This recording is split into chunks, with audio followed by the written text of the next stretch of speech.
Staff রুমে ঢুকেই Monika ma'am হৈ হৈ করে উঠলেন, চিৎকার করে বলতে লাগলেন, সব কটা বেয়াদব, পিটিএ ছাল তুলে দিতে পারলে ভালো হয়। কোন পরিবার থেকে এরা আসে কি জানি। মনিকা ম্যাম অল্পতেই রেগে যান, এটা তার জন্মগত স্বভাব। স্কুলের ছাত্রীদের সবচেয়ে বকাঝকা তিনিই বেশি করেন, কিন্তু স্টাফ রুমে এসে এভাবে রিয়াক্ট করেন না, অন্তত আজ যা করলেন। বয়োজ্যেষ্ঠ কবিতা দিয়ে 3-4টি চেয়ার পার হয়ে এগিয়ে এলেন, মনিকা ম্যামের সামনে দাঁড়িয়ে হাসলেন।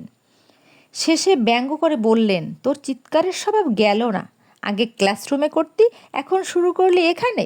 ছাত্রীরা একটু ভুল করলেই মেজাজ সপ্তর্ষি তুলে ফেলিস, বয়স হয়েছে, রাগ একটু কমা।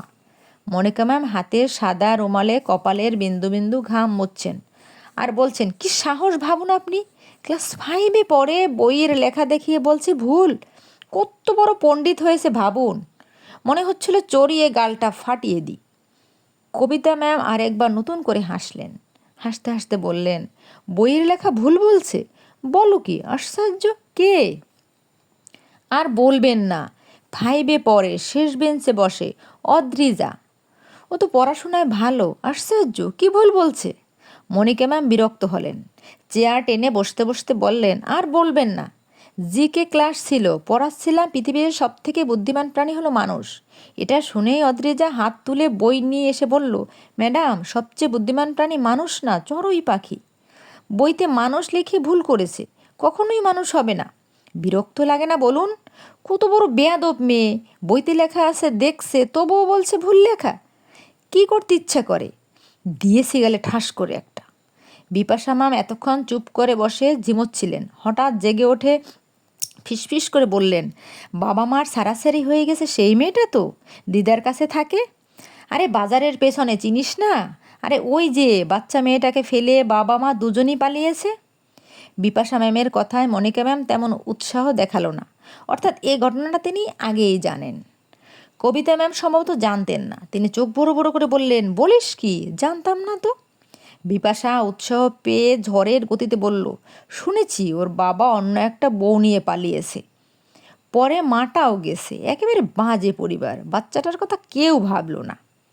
কিছুদিন হলো সঞ্চিতা ম্যাম এই স্কুলে জয়েন করছেন, মালদার রতুয়া থেকে সদ্য ট্রান্সফার নিয়ে এসেছেন। ঘটনার বিন্দু বিসর্গ তিনি জানতেন না। স্টাফ রুমের আলোচনার সমস্ত মন দিয়ে শুনলেন। তারপর টিফিন বেলা মেয়েটিকে খুঁজতে বেরোলেন। 5C সেকশানে এসে দেখলেন একটি মেয়ে ফ্যান অফ করে এক মনে অঙ্ক করছে, ঘরের লাইট দুটোও বন্ধ। ধীরে ধীরে সঞ্চিতা ম্যাম মেয়েটির কাছে এলেন, পাশে বসলেন, তারপর হেসে বললেন, কী রে, গরম লাগছে না? লাইট ফ্যান অফ করে রেখেছিস কেন? অদ্রিজা অঙ্ক বন্ধ করে উঠে দাঁড়ালো, দাঁড়িয়ে দাঁড়িয়ে হেসে বলল, ঘরে তো আমি একাই আছি ম্যাম, সবাই আসুক, চালিয়ে দেব, শুধু শুধু কারেন্ট পুড়িয়ে লাভ নেই। ম্যাম অদ্রিজাকে বসতে বললেন, তবু অদ্রিজা বসলো না, দাঁড়িয়ে রইল। মেয়েটির কথা ম্যাম অবাক হলেন। মেয়েটিকে ভালো করে দেখে একটু থেমে গিয়ে বললেন, তুমি নাকি ম্যামকে বলেছো বইতে ভুল লেখা আছে, ওসব বলছো কেন? অদ্রিজ এবার কেমন যেন একটা ভাবনায় পড়ল, একটু চিন্তা করলো, শেষে উদাসীন হয়ে বলল, ঠিকই বলেছি ম্যাম, বইতে ভুলই লেখা আছে, মানুষ সবচেয়ে বুদ্ধিমান প্রাণী নয়, চড়ুই পাখি সবচেয়ে বুদ্ধিমান। সঞ্চিতা ম্যাম এবার হাত ধরে অদ্রিজাকে বসিয়ে আবার আদর করে বললেন, পাখিও বুদ্ধিমান, কিন্তু মানুষ তার চাইতে বুদ্ধিমান। অদ্রিজা ম্যামের কথায় অবাক হলো, চোখে মুখে অবিশ্বাসের ভাব ফুটিয়ে জেদের সঙ্গে বলল, না ম্যাম, চড়ুই পাখি বেশি বুদ্ধিমান, আমি দেখেছি। সঞ্চিতা ম্যাম অদ্রিজার কনফিডেন্স দেখে অবাক হলেন, একটু বিরক্তও হলেন, তবু যথাসম্ভব শান্ত স্বরে বললেন, কি দেখেছো তুমি?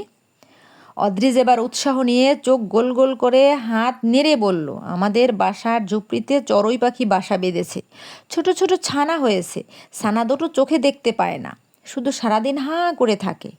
ওর বাবা মা কি সুন্দর ছোট ছোট পোকা ধরে এনে বাচ্চাদের মুখে দিচ্ছে, ছানা দুটো কি সুন্দর খাচ্ছে, খাওয়া হয়ে গেলে চড়ুই পাখি বাচ্চাদের খুব আদর করছে, আমি দেখছি ম্যাম, আমি দেখেছি। সঞ্চিতা ম্যাম মাথা নিচু করে এতক্ষণ শুনছিলেন অদ্রিজার কথা। হঠাৎ কী করে তাকিয়ে দেখলেন মেয়েটির চোখে দিয়ে ঝরঝর করে জল পড়ছে। মেয়েটি বাঁ হাতে চোখের জল মুছে আবার কিছু বলার চেষ্টা করছে। একটু থমে দম নিয়ে চোখ মুছে অদ্রিজা আবার বলল, আমারও তো বাবা মা আছে, আমিও সারাদিন তাকিয়ে থাকি, জানো ম্যাম, কেউ আমার জন্য খাবার নিয়ে আসে না, আদর করতে আসে না, খিদে পেলে কাউকে বলতে পারি না। বলেই অদ্রিজা হাউ হাউ করে কাঁদতে লাগলো আর বলতে লাগলো, ওরা অনেক বুদ্ধিমান, ওরা অনেক বুদ্ধিমান, মানুষ বুদ্ধিমান নয়, কখনো মানুষ বুদ্ধিমান নয়। সঞ্চিতা ম্যাম উঠে গিয়ে অদ্রিজাকে বুকে টেনে নিয়ে চুপ করে দাঁড়িয়ে রইলেন। অনেকক্ষণ দাঁড়িয়ে থাকার পর অনুভব করলেন তার চোখ দুটো ভিজে গেছে জলে। বড় কষ্টের সে জল, বড় বেদনার সে জল।